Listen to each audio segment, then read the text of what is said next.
ఏసీ8 news కి స్వాగతం. బులెటిన్ల ముందుగా హెడ్లైన్స్.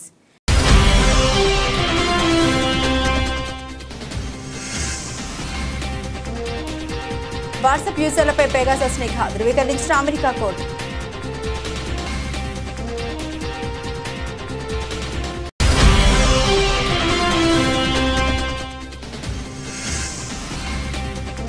రష్యాపై 9/11 తరహా దాడులు డ్రోన్ ప్రయోగించిన ఉక్రెయిన్.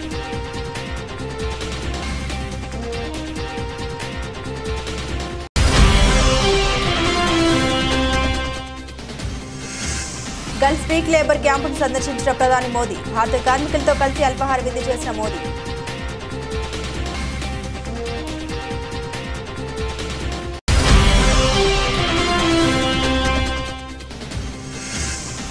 పర్మిషన్ ఉన్నందునే థియేటర్కు వెళ్లానన్న ఐకాన్ స్టార్.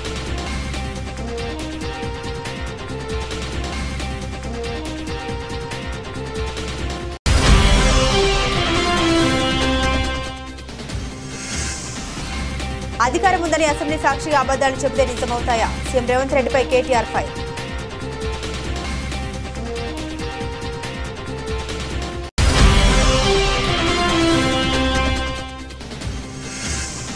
ముఖ్యమంత్రి పదవిపై డిప్యూటీ సీఎం పవన్ కళ్యాణ్ ఆసక్తికర వ్యాఖ్యలు. సీఎం ఎవరన్నది కాదు, ఎవరు బాగా చేశారన్నది ముఖ్యమన్న పవన్ కళ్యాణ్.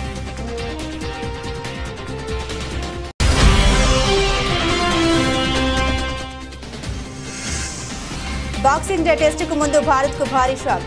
నెట్స్లో గాయపడ్డ రోహిత్ శర్మ.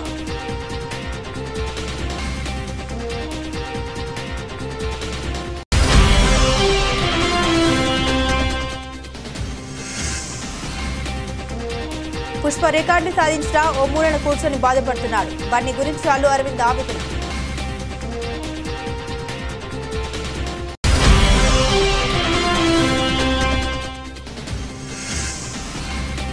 నిసాన్ హోండా జట్టు వాహనాల తయారీలో పరస్పర సహకరించుకోనున్న దిగ్గజ కంపెనీలు. వాట్సాప్ వినియోగదారుల డివైజ్లో అక్రమంగా పెగాసస్ స్పైవేర్ను జోపించిందని ఆరోపిస్తూ ఇజ్రాయెల్కు చెందిన ఎన్ఎస్ఓ సంస్థపై మెటా దాఖలు చేసిన కేసులో అమెరికా కోర్టు కీలక నిర్ణయం తీసుకుంది. వాట్సాప్ వినియోగదారుల డివైజ్ల హ్యాకింగ్కు ఎన్ఎస్ఓ గ్రూప్ దే బాధ్యత అని స్పష్టం చేసింది. వాట్సాప్లోని బగ్ను ఉపయోగించుకుని అక్రమంగా స్పైవేర్ను జోపించిందని ఎన్ఎస్ఓ గ్రూప్ వై మెటా సంస్థ 2019లో అమెరికా కోర్టును ఆశ్రయించింది. ఈ కేసును విచారించిన న్యాయమూర్తి పిలిస్ హామిల్టన్ 1400 మంది వాట్సాప్ వినియోగదారుల డివైజ్లు లక్ష్యంగా మారడానికి పెగాసస్ స్పైవేర్ తయారు చేసిన ఎన్ఎస్ఓ గ్రూప్ దే బాధ్యత అని స్పష్టం చేశారు. ఈ సంస్థ సంబంధిత చట్టాల్లోని నిబంధన ఉల్లంఘించిందని పేర్కొన్నారు. కోర్టు వ్యాఖ్యల పట్ల మెటా సంస్థ హర్షం వ్యక్తం చేయగా ఎన్ఎస్ఓ గ్రూప్ స్పందించలేదు. పెగాసస్ స్పైవేర్ ఉదంతం భారత్లోని ప్రకంపనలు రేపిన సంగతి తెలిసిందే. 300 భారతీయ మొబైల్ నంబర్లపై పెగాసస్ వినియోగించారని 2021లో వార్తలు వచ్చాయి. ఇందులో అప్పటి వరకు 2 కేంద్ర మంత్రులు, 3 ప్రతిపక్ష పార్టీల నేతలు, జర్నలిస్టులు, వ్యాపారులు ఉన్నట్లు ఆరోపణలు సంచలనం రేపాయి. అయితే ఈ ఆరోపణలకు ఆధారాలు లేవని అప్పటి ఐటీ మంత్రి అశ్విని వైష్ణవ్ పార్లమెంట్లో ప్రకటించారు. ఇప్పుడు అమెరికా కోర్టు తీర్పు నేపథ్యంలో మరోసారి దేశంలో పెగాసస్ స్పైవేర్ చర్చనీయాంశంగా మారింది.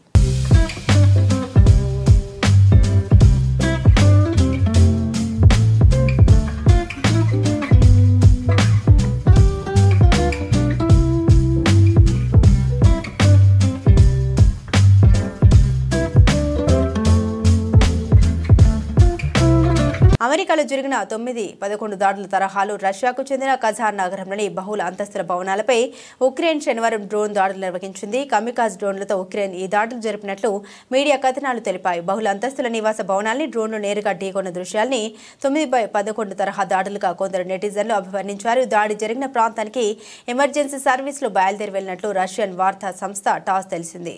ఈ దాడిలో ప్రాణనష్టం జరిగినట్టు తెలియరాలేదని, దాడికి గురైన భవనాల నుండి ప్రజలను ఖాళీ చేస్తున్నట్టు తెలిసింది.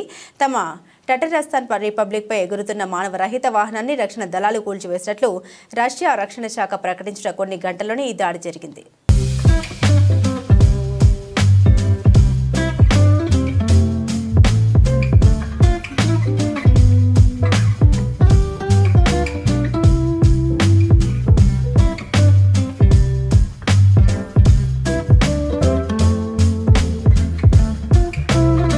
కువైట్ పర్యటనలో మొదటి రోజు భారత ప్రధానమంత్రి Narendra Modi Gulf spike labour క్యాంపును సందర్శించారు. కార్మికులతో కలిసి మమేకమయ్యారు. వారితో ముచ్చటించిన ప్రధాని కార్మికుల బాగోగులు అడిగి తెలుసుకున్నారు. భారత కార్మికులతో కలిసి అల్పాహార విందు చేశారు. విదేశాల్లోని భారతీయ కార్మికుల పరిస్థితిని మెరుగుపరిచేందుకు అన్ని విధాలుగా సహాయం అందిస్తామని ప్రధాని మోదీ తెలిపారు. ప్రధాని నరేంద్ర మోదీ తన 2 రోజుల పర్యటన నిమిత్తం కువైట్ చేరుకున్నారు. తన పర్యటనలో మొదటి రోజు ప్రధాని మోదీ గల్ఫ్ స్పైక్ లేబర్ క్యాంపును సందర్శించారు. ఇక్కడ ఆయన భారతీయ కార్మికుల్ని కలిశారు. ఈ సందర్భంగా కార్మికులతో కలిసి ప్రధాని మోదీ అల్పాహార విందు చేశారు. 43 ఏళ్లలో గల్ఫ్ దేశం కువైట్లో పర్యటించిన తొలి భారత ప్రధానిగా నరేంద్ర మోదీ నిలిచారు. కువైట్ పర్యటన సందర్భంగా ప్రధానమంత్రి షేక్ సాదల్ అబ్దుల్లా స్పోర్ట్స్ కాంప్లెక్స్ లో జరిగిన హాల్ మోదీ కార్యక్రమంలో భారతీయ ప్రవాసులను ఉద్దేశించి ప్రసంగించారు. ఈ సమయంలో అతను బ్లూ కాలర్ భారతీయ కార్మికులు నివసించే లేబర్ క్యాంపును కూడా సందర్శించారు. కువైట్లో భారతీయులను ఉద్దేశించి ప్రధాని మోదీ మాట్లాడుతూ ఇక్కడ మినీ ఇండియా ఆవిర్భవించిందని అన్నారు. భారతదేశంలోని ప్రతి ప్రాంతం నుండి ప్రజలు ఇక్కడికి వచ్చారని ప్రధాని తెలిపారు. కువైట్లో భారతీయులు అతిపెద్ద ప్రవాస సంఘంగా ఉన్నారన్నారు. కువైట్లోని వివిధ రంగాల్లో దాదాపు 1 మిలియన్ల మంది పనిచేస్తున్నారు. గల్ఫ్ స్పీక్ లేబర్ క్యాంపులో 90% కంటే ఎక్కువ మంది భారతీయులు ఉన్నారన్నారు. వారితో ప్రధాని మోదీ సంభాషించారు. భారత్ నుండి ఇక్కడికి రావడానికి 4 గంటల సమయం పడుతుంది. కానీ భారత ప్రధాని ఇక్కడికి రావడానికి 4 దశాబ్దాలు పట్టిందన్నారు మోదీ. ఎన్నో దశాబ్దాల నుండి ఇక్కడికి భారతీయులు ఉపాధి కోసం వస్తున్నారు. ప్రతి ఏటా ఇక్కడికి వచ్చే వాళ్ళ సంఖ్య పెరుగుతుంది. మీరు కువైట్కు భారతీయతను జోడించారు. కువైట్లో ఉపాధి పొందుతున్న ప్రతి భారతీయుడికి కేంద్ర ప్రభుత్వం అండగా ఉంటుందని ప్రధాని మోదీ హామీ ఇచ్చారు. तमिलनाडु में तूतुकुड़ी है सर. इधर कुवैत में आके इधर गल्फ स्पीक कंपनी में काम कर रहा है सर. उसके बाद ये तो 9 साल हो गया सर. 9 साल का उधर कंपनी तो अच्छा है, वो मैनेजमेंट में अच्छा सपोर्ट कर रहा है. ये तो पहले तो घर नहीं है कोई, इसका बाद में इधर आने के बाद घर बनाया और तो फैमिली तो अच्छी ठीक ही है सर. और मेरा तो एक माँ पापा है और तो बीवी है. वो तो एक ही छोटा बच्ची है सर, अभी LKG जा रहा है सर. हाँ मैं तो और क्या बोलने का मुश्किल नहीं है आपका से. और ये सर वो आपका स्कीम में बैंक के स्कीम में बहुत अच्छी से लग रहा है सर. पहले तो मिनिमम बैलेंस का मेंटेन करने के लिए बोला, अभी जीरो अकाउंट से बैंक से ओपन किया तो सब लोग में अच्छा फ़ायदा हो गया सर. फैमिली यहाँ है? फैमिली यहाँ है नहीं सर, परिवार में टुकड़ी में वही परिवार में. यहाँ पे इधर नहीं है सर, हमको घर पे. वहाँ के न्यूज मिलते रहते हैं? हाँ न्यूज़ में देखते हैं सर. वीडियो कॉन्फ्रेंस करते हो? वही कॉन्फ्रेंस करते हैं सर. సంధ్య థియేటర్లో తొక్కిసలాట సీఎం రేవంత్ రెడ్డి ఆరోపణ నేపథ్యంలో అల్లు అర్జున్ స్పందించారు. పోలీసుల అనుమతి లేకుండానే థియేటర్కి వెళ్లి రోడ్ షో ర్యాలీ నిర్వహించినట్లు వస్తున్న ఆరోపణలన్నీ అవాస్తవమని స్పష్టం చేశారు. పోలీసుల అనుమతి తీసుకున్నామని థియేటర్ యాజమాన్యం చెబితేనే అక్కడికి వెళ్లాలని తెలిపారు బన్నీ. శాసనసభలో సీఎం రేవంత్ రెడ్డి వ్యాఖ్యల తర్వాత రాత్రి 8 గంటల సమయంలో హైదరాబాద్లోని తన నివాసంలో అల్లు అర్జున్ మీడియా సమావేశం నిర్వహించారు. ఎక్కడా ముఖ్యమంత్రి పేరు ప్రస్తావించకుండానే ఆయన చేసిన ఆరోపణలకు సమాధానమిచ్చారు. తొక్కిసలాట ఘటనలో తన వ్యక్తిత్వంపై దుష్ప్రచారం చేస్తూ ఉన్నారని ఆవేదన వ్యక్తం చేశారు. థియేటర్ వద్ద జరిగిన ఘటన చాలా దురదృష్టకరమన్నారు. బాధిత కుటుంబానికి సానుభూతి తెలియజేస్తున్నారని చికిత్స పొందుతున్న బాలుడు శ్రీతేజ్ త్వరగా కోలుకోవాలని ఆకాంక్షించారు. సినిమా థియేటర్ తనకు దేవాలయం లాంటిదని, అక్కడ దురదృష్టకరమైన ఘటన జరిగితే తనకంటే ఎక్కువగా బాధపడే వాళ్ళు ఉంటారా అని అల్లు అర్జున్ ప్రశ్నించారు. శ్రీతేజ్ ఆరోగ్య పరిస్థితిని గంటకు తెలుసుకుంటున్నాను. అతను కోలుకుంటున్నాడని తెలిసి చాలా ఆనందపడుతున్నాను. నేను ఆ కుటుంబాన్ని పట్టించుకోవడం లేదని దుష్ప్రచారం చేస్తున్నారు. వాటిని ఏమాత్రం భరించలేకపోతున్నా. శ్రీతేజ్ భవిష్యత్తు కోసం పెద్ద అమౌంట్ ఫిక్స్డ్ డిపాజిట్ చేయాలని, అవసరమైతే బాలుడికి ఫిజియోథెరపీ చేయించాలని నేను దర్శకుడు సుకుమార్ మాట్లాడుకున్నాం. ఇవన్నీ తెలుసుకోకుండా మాపై తప్పుడు ప్రచారం చేస్తున్నారని అల్లు అర్జున్ పేర్కొన్నారు. కొంచెం ఆఫ్లోనే నాకు తెలుస్తుంది. ఎనీవేస్ నెక్స్ట్ నేను ఒక వీడియో పెట్టా, సరే to justly show that I'm there. It's not even about the money, it's not about the money. అంటే it is just money is just gestures to show that I'm willing to do something అని చెప్పడం కోసం. ఆ తర్వాత మేము ఏం చేయొచ్చు you know, ఆ తర్వాత మేము అన్ని సెలబ్రేషన్స్ క్యాన్సిల్ చేసాం. వద్దు అసలు వాళ్ళకి అలా ఉంటే మనం ఎలా సెలబ్రేట్ చేస్తాం, మొత్తం అన్ని క్యాన్సిల్. పెద్ద పెద్ద ఫంక్షన్స్ అక్కడ కర్ణాటకలో అక్కడ ఇక్కడ పెద్ద పెద్దగా చేద్దాం అనుకున్నాం.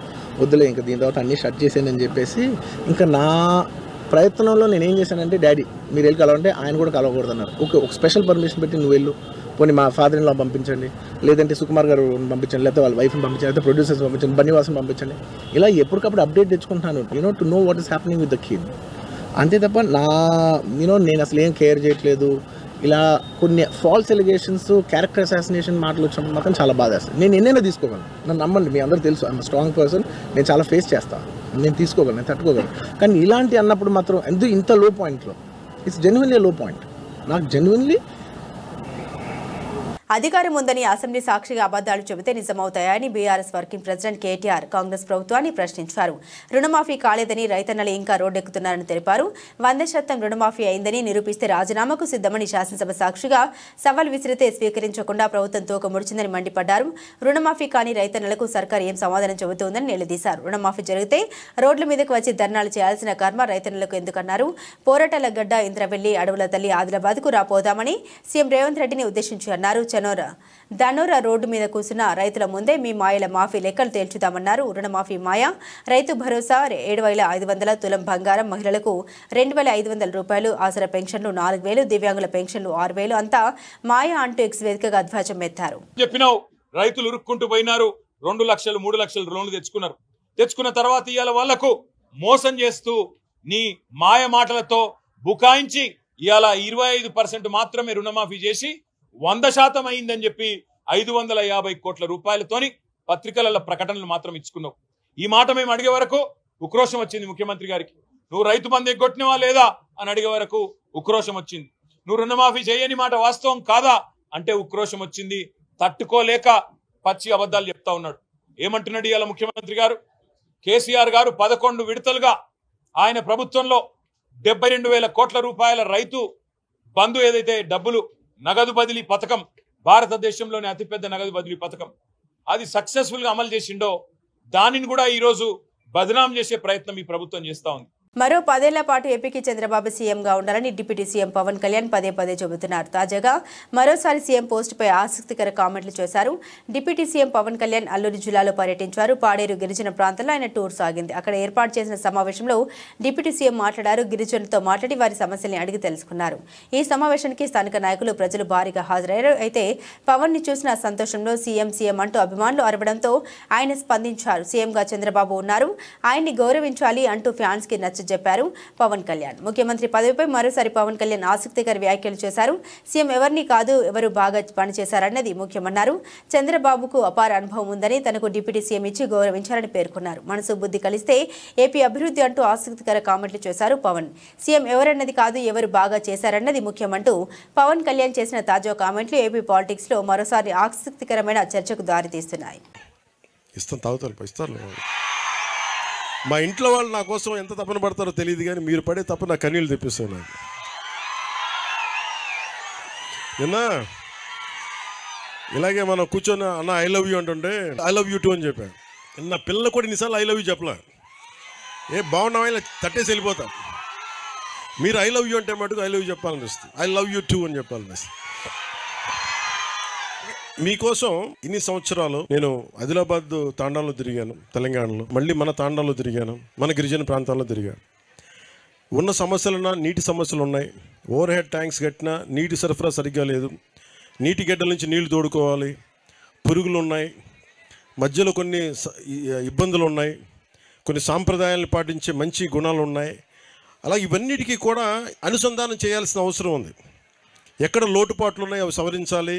ఎక్కడ ఇప్పుడు మన ఇందాక మనం చూసాం కాఫీ పండించే విధానం కానీ, ఆర్గానిక్ మనకి చిరుధాన్యాలు కానీ పండించడం, ఇవన్నీ చూస్తూ ఉంటే మీకు ఉపాధికి ఇబ్బందులు లేవు.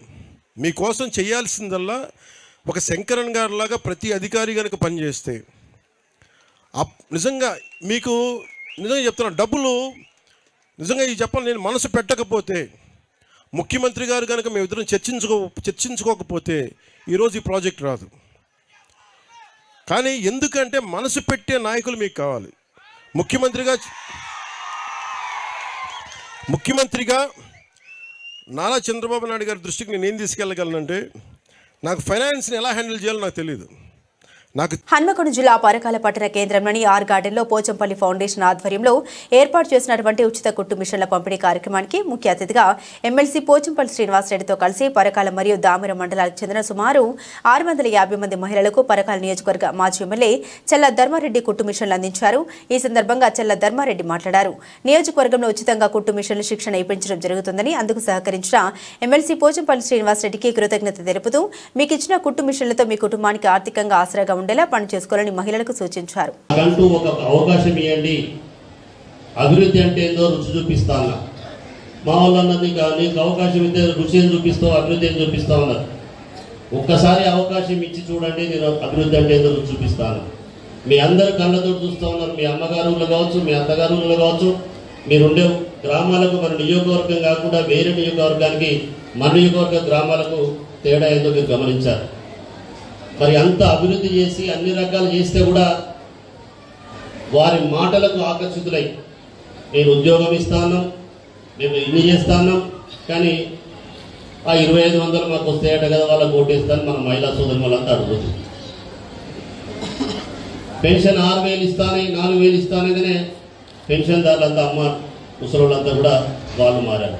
హన్మకొండ జిల్లా నడుకుడ మండలం చర్లపల్లి గ్రామంలోని ప్రాథమిక పాఠశాలలో రాష్ట్ర విద్యాశాఖ ఆదేశానుసారంగా ఫుడ్ ఫెస్టివల్ ని పాఠశాల ప్రధానోపాధ్యాయులు అచ్చ సుదర్శన ఆధ్వర్యంలో ఘనంగా నిర్వహించారు. ఈ యొక్క కార్యక్రమానికి ముఖ్య అతిథులుగా చర్లపల్లి మాజీ సర్పంచ్ చాడా తిరుపతి రెడ్డి హాజరై ప్రతిరోజు పిల్లలకు పౌష్టికాహారమైన ఆహారాన్ని చిన్నప్పటి నుండి పిల్లలకు అందించినట్లయితే పిల్లలు ఆరోగ్యవంతంగా ఎదుగుతారని తల్లిదండ్రులతో అన్నారు. ప్రధానోపాధ్యాయులు అచ్చ సుదర్శన్ మాట్లాడుతూ పిల్లలకు చిన్నప్పటి నుండే అన్ని రకాల కూరగాయల్ని, ఆకుకూరలను, పప్పులను తినే విధంగా రుచికరమైనటువంటి భోజనాన్ని అందించాలని, అప్పుడు వారి మానసిక ఎదుగుదల బాగుంటుందని, ఆరోగ్యంగా ఉంటారని తెలిపారు. అనంతరం మాజీ సర్పంచ్ చాడా తిరుపతి రెడ్డి ఫుడ్ ఫెస్టివల్ ను ప్రారంభించారు. ఈ కార్యక్రమంలో పాఠశాల ఉపాధ్యాయులు బత్తుల రవీందర్, కంచ రాజకుమార్, అమ్మ ఆదర్శ పాఠశాల కమిటీ చైర్మన్లు కందికట్ల రామ, అంగన్వాడీ టీచర్స్ భీముడి లక్ష్మి, నందిపాటి సంధ్య, తల్లిదండ్రులు పున్నం చందర్, మహేందర్, శివకుమార్, హరిత, నాగరాణి, స్వప్న, కవిత, సుచిత, కోమల, రమ, ప్రవళిక, స్రవంతి, శివాని, అంజలి పాల్గొన్నారు. మరి ఈరోజు తెలంగాణ గవర్నమెంట్ ప్రవేశపెట్టినటువంటి ఫుడ్ ఫెస్టివల్ కార్యక్రమం అనేది మన చర్లపల్లి ఎంపీపీ స్కూల్లో ఘనంగా నిర్వహించడం జరుగుతుంది.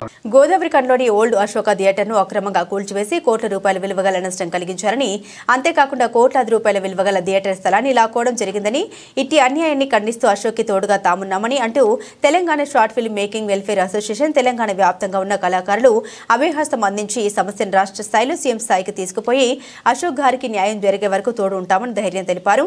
ఈ కూల్చివేతకు అధికారులు స్థానిక ఎమ్మెల్యే మాత్రమే పూర్తి బాధ్యత వహించి వారికి న్యాయం చేయాలని, వారి నష్టాన్ని పూడ్చాలని దాదాపు 100కు పైగా కళాకారులతో మాజీ ఎమ్మెల్యే కోరుకట్టి చందర్ ఆధ్వర్యంలో మరో 200 మంది టీఆర్ఎస్ కార్యకర్తలతో ఈ కూల్చివేత ప్రాంతాన్ని సందర్శించి అతనికి సంఘీభావం తెలుపుతూ మీకు మేము అండగా ఉంటామని హామీనివ్వడం జరిగింది. సినిమా ప్రదర్శించేటువంటి కేంద్రంగా ఆ రోజు నుండి ఈ రోజు వరకు నడుస్తూ ఉన్నది. మరి సింగరేణి యాజమాన్యం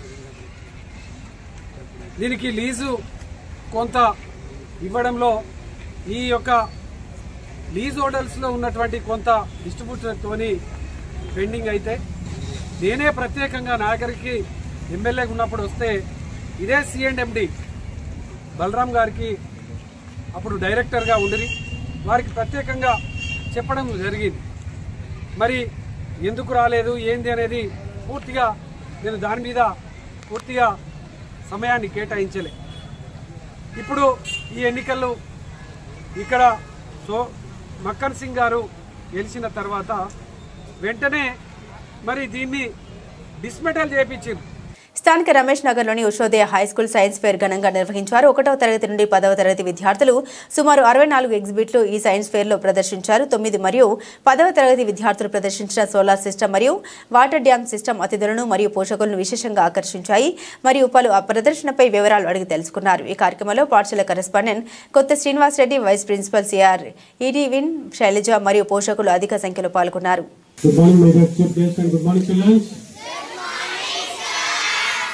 వేదికను అలంకరించిన ప్రియ మిత్రుడు మన వార్డు కార్పొరేటర్ అయినటువంటి శ్రీ ఎండి ముస్తఫా గారికి స్వాగతం, సుస్వాగతం. అలాగే ప్రస్మా స్టేట్ వైస్ ప్రెసిడెంట్ శ్రీ బండారం యాదగిరి గౌడ్ గారు, విశ్వపాతి గ్రూప్ ఆఫ్ స్కూల్ చైర్మన్, వారికి కూడా స్వాగతం, సుస్వాగతం. అదేవిధంగా పెద్దపల్లి జిల్లా అధ్యక్షులు ప్రస్మా గీతాంజలి స్కూల్ కరెస్పాండెంట్ శ్రీ కంది రవీంద్ర రెడ్డి గారికి స్వాగతం, సుస్వాగతం. అదేవిధంగా నా రామగుండం నా తోటి సహచారి మిత్రులు అధ్యక్షుల వారిగా వారు నాకు ఎంతో సహకారం అందిస్తున్నారు. అధ్యక్షుల వారికి శ్రీ ఆదర్శండి సమ్మారావు గారు, గుడ్ మార్నింగ్ స్కూల్ కరెస్పాండెంట్, ప్రస్మా రామగుండం కార్పొరేషన్ అధ్యక్షులు. అదేవిధంగా మిత్రులు చంద్రపట్ల తిరుపతి గారు, Christian talent school central colony correspondent, అదేవిధంగా పెద్దపల్లి జిల్లా జనరల్ సెక్రటరీ, వారికి స్వాగతం, సుస్వాగతం. అదేవిధంగా గెస్టులు వచ్చేది చాలామంది కూడా, సో అందరికీ తరగతి స్వాగతం పలుకుదాం. ఈరోజు మా కార్యక్రమాన్ని మన్నించి మా జిల్లాను ఆశీర్వదించడానికి వచ్చిన ప్రతి ఒక్కరికి కూడా పేరు పేరున నమస్కారాన్ని తెలియజేస్తూ, సో సైన్స్ అనేది మన జీవితంలో ఎంతో ముఖ్యమైన కార్యక్రమం. సైన్స్ లేనిది మన మనుగడ లేదు. సైన్స్తోనే మన అన్ని విషయాలు ముడిపడి ఉన్నాయి. కాకపోతే మనం తెలిసి ఉదయం లేచిన మూల రాత్రి పడుతున్న వరకు కూడా ప్రతిదీ కూడా సైన్స్తోనే ముడిపడింది. సో మా యొక్క చిన్నారులు చేసేటువంటి యొక్క ఎక్స్పెరిమెంట్స్ని మీ యొక్క పెద్ద మనసుతో వాళ్ళు వీక్షించి వాళ్ళని ఆశీర్వదించవలసిందిగా ప్రతి ఒక్కరిని నేను కోరుతాను. ఈరోజు విశ్వోదయ స్కూల్లో సైన్స్ ఫేర్ కార్యక్రమానికి ఆహ్వానించిన కరెస్పాండెంట్ శ్రీనివాస్ గారికి మరియు ఇక్కడికి విచ్చేసిన సమ్మారావు సార్, వివిధ స్కూల్ కరెస్పాండెంట్ సార్లందరికీ ధన్యవాదాలు తెలియజేస్తూ, మరియు విశ్వోదయ స్కూల్ టీచర్లకు, ఉపాధ్యాయులకు, బాలల విద్యార్థులందరికీ నమస్కారం. బోర్డర్ గవస్కర్ ట్రోఫీ సిరీస్ రసవత్తరంగా సాగుతుంది. 3 మ్యాచ్లు ముగిసేసరికి భారత్, ఆస్ట్రేలియా జట్లు 1-1తో సమంగా ఉన్నాయి. ఈ క్రమంలో కీలకమైన 4వ టెస్టు మెల్బోర్న్ వేదికగా డిసెంబర్ 26వ తేదీ నుండి ప్రారంభం కానుంది. ఇప్పటికే 2 జట్లు కూడా మెల్బోర్న్కు చేరుకుని ప్రాక్టీస్ను మొదలుపెట్టాయి. బాక్సింగ్ డే టెస్టును విజయవంతం సాధించేందుకు గాను 2 జట్లు అస్త్రశస్త్రాలను సిద్ధం చేసుకుంటున్నాయి. అయితే ఈ మ్యాచ్కు ముందు టీమిండియాకు భారీ షాక్ తగిలింది. ప్రాక్టీస్ సెషన్లో కెప్టెన్ రోహిత్ శర్మ గాయపడ్డట్లు వార్తలు వస్తున్నాయి. నెట్స్లో బంతిని ఎదుర్కొనే సమయంలో అతడి ఎడమ మోకాలికి బాల్ తగిలినట్లు తెలుస్తుంది. నొప్పి తీవ్రంగా ఉండడంతో అతడు వెంటనే వైద్య సహాయం కోరాడు. అతని మోకాలికి పట్టి వేశారు. దీంతో రోహిత్ శర్మ ప్రాక్టీస్ ఆపేసి కుర్చీలో పక్కగా కూర్చున్నాడు. అతడి గాయం తీవ్రతపై ఇప్పటికైతే స్పష్టత లేదు. ఒకవేళ తీవ్ర గాయమై అతడు 4వ టెస్టుకు దూరమైతే మాత్రం అది భారత్కు గట్టి ఎదురు దెబ్బగానే చెప్పవచ్చు. ఇక శనివారం నెట్స్లో కేఎల్ రాహుల్ చేతికి గాయమైనట్టు తెలుస్తుంది. కాగా వీరిద్దరి గాయాలపై బీసీసీఐ ఇప్పటి వరకు ఎలాంటి అధికారిక ప్రకటన చేయలేదు. అయితే 4వ టెస్టుకు మరో 4 రోజుల సమయం ఉండడంతో అప్పటి వరకు ఇద్దరు కోలుకుంటారని జట్టు మేనేజ్మెంట్ భావిస్తుంది.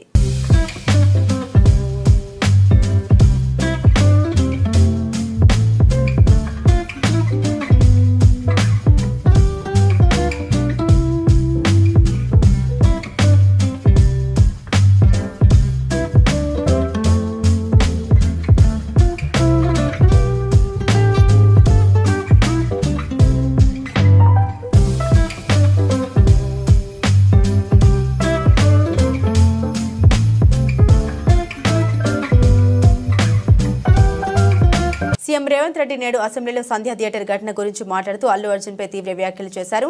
దీంతో నేడు అల్లు అర్జున్ ఆ వ్యాఖ్యలపై స్పందిస్తూ ప్రెస్ మీట్ పెట్టారు. అల్లు అర్జున్ అవన్నీ అబద్ధపు ఆరోపణలని చెప్పి ఆ బాబు గురించి బాధపడుతున్నారని ఎమోషనల్ అయ్యారు. అయితే అల్లు అర్జున్ మాట్లాడిన తర్వాత అల్లు అరవింద్ మాట్లాడారు. అల్లు అరవింద్ మాట్లాడుతూ పుష్ప సినిమా ఇంత పెద్ద సక్సెస్ అయింది, దేశవ్యాప్తంగా రికార్డులు సాధిస్తుంది. ఒక తండ్రిగా బన్నీ ఇంత సక్సెస్ అయితే నేను సంతోషిస్తున్నాను. కానీ అల్లు అర్జున్ గత కొన్ని రోజులుగా ఈ గార్డెన్లో మూలకు కూర్చొని బాధపడుతున్నాడు. నేను వెళ్ళి అడిగాను, చాలా సెలబ్రేషన్స్ ప్లాన్ చేశారు. వెళ్ళు, కనీసం బయటకైనా వెళ్ళు, ఇక్కడ ఇలా ఎందుకుంటావని చెప్పాను. కానీ తాను ఎక్కడికి వెళ్ళనని చెప్పాడు. ఇంత సక్సెస్ అయినా తన అభిమానుల ఫ్యామిలీ ఇలా అవడంతో చాలా బాధపడుతున్నాడు. అల్లు అర్జున్ని అలా చూస్తుంటే బాధగా ఉంది. ఇవాళ కొన్ని అబద్ధపు ఆరోపణలు రావడంతో క్లారిటీ ఇవ్వాలని అనుకుంటున్నాం. అందుకే మాట్లాడి క్లారిటీ ఇచ్చారు అని తన ఆవేదన మీడియా ముందు తెలిపారు. మీరు చెప్పే సమాధానంలో ఏదైనా లీగల్ ప్రాబ్లం రావడానికి అన్ని అవకాశాలు ఉన్నాయి. దయచేసి మీరు మాట్లాడాలనుకుంది ఏంటో వారు చెప్పారు, ఆ మాట్లాడాలనుకుంది మాత్రమే మాట్లాడండి అని అన్నారు. ఇది మీ క్వశ్చన్స్ జాడ్జ్ చేయడానికి కాదు, దయచేసి అర్థం చేసుకోండి. It is an insistence from the lawyers not to answer the questions, not to take the questions, not to take the questions. ఏమండి, అదే part of the system. No, let me, I wanted to tell something. Let me complete.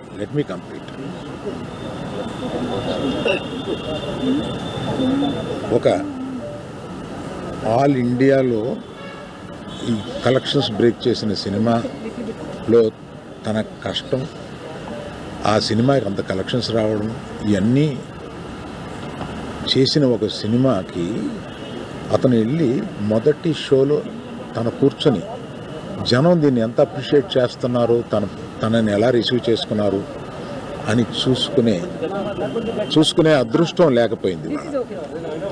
Because of an unfortunate incident he had to come back. ఆ తర్వాత ఒక తండ్రిగా నాకు ఇంత సాధించి ఇంత పెద్ద సినిమా తీసిన అతను లాస్ట్ 2 వీక్స్గా ఈ గార్డెన్లో మూల కూర్చుని ఉంటున్నాడు. రోజు ఆ పైన ఉంటున్నాడు లేకపోతే ఇక్కడ ఉంటున్నాడు. నేను ఒకసారి ఈ గార్డెన్ దగ్గరికి వచ్చి, ఏంటయ్యా ఇట్లా ఉంటావు నువ్వు, వెళ్ళి ఫ్రెండ్స్ దగ్గరికన్నా వెళ్ళు, లేకపోతే ఏదైనా ఊరన్నా వెళ్ళు, ఏదైనా బ్రేక్ తీసుకో, ఇందులోనే ఉండి నువ్వు ఇట్లాగా మరోజుగా ఇలా కూర్చుని ఉంటావు, దేశం అంతా నీ సినిమాని సెలబ్రేట్ చేసుకుంటుంటే నువ్వు ఇట్లా కూర్చుని ఉంటావు అంటే సో అన్ఫార్చునేట్ ఇన్సిడెంట్ కరెక్ట్గా ఇప్పుడు జరిగింది. We don't know why, but the nature did it like that, let me take it, తర్వాత ఎప్పుడైనా వెళ్తాలే అని ఢిల్లీలో సెలబ్రేట్ చేస్తామని, బీహార్లో సెలబ్రేట్ చేస్తామని. ప్రముఖ జపాన్ కార్ల తయారీ సంస్థలు హోండా, నిసాన్ భాగస్వామ్యం దిశగా అడుగులేస్తున్నాయి. ఇక ఒక సంస్థ ఫ్యాక్టరీలో మరొక సంస్థ కార్లను ఉత్పత్తి చేసే అంశాన్ని పరిగణలోకి తీసుకోవాలని భావిస్తున్నాయని జపాన్ వార్తా సంస్థ క్యోడో శనివారం తెలిపింది. తద్వారా 2 సంస్థల విలీనం అవకాశం ఉందని పేర్కొంది. ఇందులో భాగంగా నిసాన్ కంపెనీకి తన హైబ్రిడ్ వాహనాలను సరఫరా చేయనుందని సమాచారం. హోండా కార్ల తయారీ సంస్థ జపాన్లోని 2వ అతిపెద్ద కార్ల తయారీ సంస్థ. విలీనం జరిగితే హోండా తర్వాత నిసాన్ కార్ల తయారీ సంస్థ ప్రపంచంలోని అతిపెద్ద 3వ సంస్థగా నిలుస్తుంది. ఏటా టయోటా, ఫోక్స్ వ్యాగన్ కార్ల తయారీ సంస్థలు 74 లక్షల కార్లు విక్రయిస్తున్నాయి. తర్వాతి స్థానంలో నిసాన్ నిలుస్తుంది. గత మార్చిలో ఎలక్ట్రిక్ వాహనాల అభివృద్ధిలో సహకరించుకోవాలని 2 సంస్థలు ఒప్పందం చేసుకున్నాయి. కానీ ఇటీవల కాలంలో నిసాన్ ఆర్థిక వ్యూహాత్మక సమస్యలు చిక్కుకుంది. నిసాన్, మిత్సుబిషి మోటార్స్ కలిసి తమ శక్తి సామర్థ్యాన్ని పెంచుకోవాలని, పరస్పరం సహకారంతో ముందుకెళ్లాలని భావించామని, దీనిపై ఇంకా నిర్ణయం తీసుకోవాల్సి ఉందని హోండా అధికార ప్రతినిధి పేర్కొన్నారు. హోండాతో విలీనంపై స్పందించే విషయమై నిసాన్ నిరాకరించింది. మిత్సుబిషి మోటార్స్లో నిసాన్ ప్రధాన వాటాదారు. బ్రిటన్లోని నిసాన్ కార్ల ఫ్యాక్టరీని హోండా ఉపయోగించుకోనుందని తెలుస్తుంది.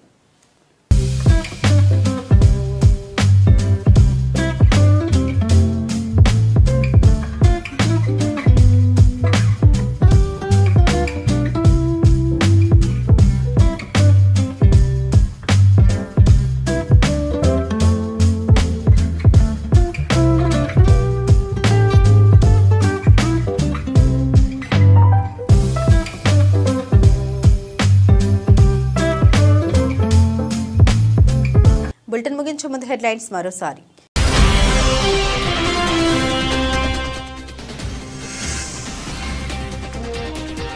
వాట్సాప్ యూజర్లపై పెగాసస్ నిఘా ధృవీకరించిన America court.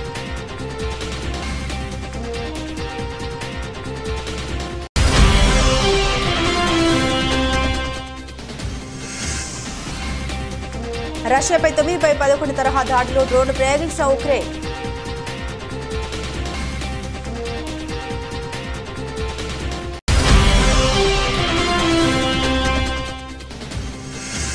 Gulf speak labour క్యాంపును సందర్శించిన ప్రధాని మోదీ. భారత కార్మికులతో కలిసి అల్పాహార విందు చేసిన మోదీ.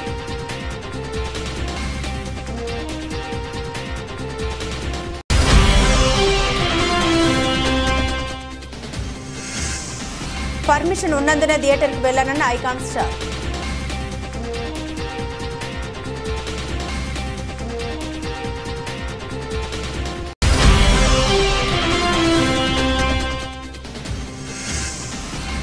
అధికారం ఉందని అసెంబ్లీ సాక్షిగా అబద్దాలు చెబితే నిజమవుతాయా? సీఎం రేవంత్ రెడ్డిపై కేటీఆర్ ఫైర్.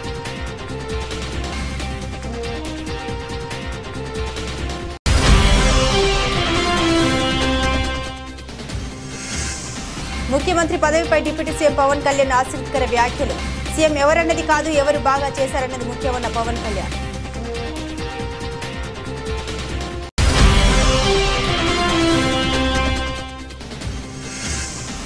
బాక్సింగ్ డే టెస్టుకు ముందు భారత్కు భారీ షాక్. నెట్స్లో గాయపడ్డ రోహిత్ శర్మ.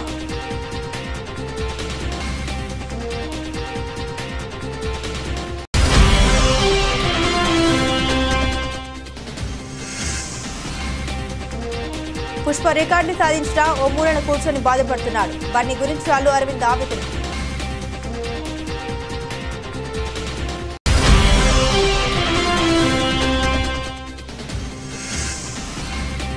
నిసాన్ హోండా జట్టు వాహనాల తయారీలో పరస్పర సహకరించుకోనున్న దిగ్గజ కంపెనీలు.